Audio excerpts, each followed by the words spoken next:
ദോശമാവൊക്കെ വാങ്ങി ദോശയും ചമ്മന്തി ഉണ്ടാക്കാമെന്ന് ഇങ്ങനെ വിചാരിച്ചുകൊണ്ടിരുന്നപ്പോഴാണ് എൻ്റെ രണ്ടാമത്തെ നാത്തൂൻ്റെ വിളി വന്നത്. അവരും മക്കളും കൂടി രാത്രി ഉമ്മയെ കാണാനായിട്ട് ഇങ്ങോട്ട് വരുന്നുണ്ടെന്ന് പറഞ്ഞു. പിന്നെ ഞാനങ്ങ് ദോശമാവിനെയൊക്കെ എടുത്ത് മാറ്റി വെച്ചിട്ട് ഇടിയപ്പവും കിഴങ്ങേറിയാക്കാമെന്ന് വിചാരിച്ചു.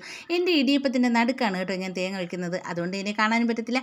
ഞാനിവിടെ കാപ്പിയും കറിയൊക്കെ ഉണ്ടാക്കുന്ന സമയം കൊണ്ട് അവർ താഴെ വന്നിട്ടുണ്ടായിരുന്നേ. താഴെ വന്ന് കുറേ സമയമായി. പിന്നെ അത് കഴിഞ്ഞിട്ട് കൊച്ച് എന്നെ വിളിക്കാനായിട്ട് മുകളിലോട്ട് കയറി വന്നേ. മാമിയും കൂടെ താഴെ വാന്നും പറഞ്ഞുകൊണ്ട്. അങ്ങനെ അവിടെ ചെന്നപ്പോഴത്തേക്ക് ഉമ്മയെ കണ്ടിട്ട് അവർ ഇറങ്ങി പുറത്തിരിക്കുമായിരുന്നു. അവിടെ മാങ്ങയൊക്കെ നിൽപ്പുണ്ടായിരുന്നു, അതൊക്കെ പറിച്ചുകൊണ്ടിരിക്കുകയായിരുന്നു. അങ്ങനെ ഞങ്ങൾ കുറച്ച് നേരം അവിടെ നിന്ന് നാത്തൂനുമായിട്ട് വർത്തമാനമൊക്കെ പറഞ്ഞിട്ട് മേളിലോട്ട് ഇങ്ങ് കയറി വന്നു കേട്ടോ. അപ്പോൾ മേളിൽ വന്നതിന് ശേഷം ഞങ്ങൾ ഇവിടെ ഇരുന്ന് ഇർഫാൻ്റെ കോളേജ് വിശേഷങ്ങളും ഹന്നയുടെ സ്കൂൾ തുറക്കുന്ന വിശേഷങ്ങളും പിന്നെ ഇത്താൻ്റെ വിശേഷങ്ങളും ഒക്കെ സംസാരിക്കുന്നത്. നമ്മൾ വല്ലപ്പോഴാണ് ഇങ്ങനെ വീടുകളിൽ കൂടുന്നത്. അപ്പോൾ പിന്നെ വിടുമോ, എന്തെല്ലാം കാര്യങ്ങൾ കാണും പറയാനായിട്ട്. അങ്ങനെ പറഞ്ഞുകൊണ്ടിരിക്കും കേട്ടോ. വാപ്പാക്കാണെങ്കിൽ പിന്നെ ആരെങ്കിലും വന്നാൽ ആഹാരം കൊടുത്തില്ലെങ്കിൽ ഭയങ്കര വിഷമമാണ്. അങ്ങനെ കഴിക്കുക സമയം എത്രയായെന്ന് പറഞ്ഞിട്ട് വാപ്പ ഒരേ ബഹളമായിരുന്നു.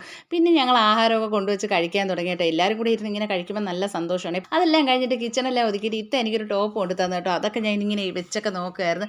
അത് കഴിഞ്ഞ് അവരിതാ പോവുകയാണ് കേട്ടോ. പോകാൻ സമയം അമിനു ആണെങ്കിൽ അവരുടെ കൂടെ പോകണമെന്ന് പറഞ്ഞിട്ട് ഒരേ ബഹളമായിരുന്നു കേട്ടോ. പിന്നെ ഞങ്ങളിങ്ങ് പിടിച്ച് നിർത്തി. അപ്പോൾ ഇന്ന് ഇത്രയൊക്കെ ഉള്ളൂ. എല്ലാവർക്കും ഇഷ്ടപ്പെട്ടെങ്കിൽ ലൈക്ക് ചെയ്യണേ. Bye bye.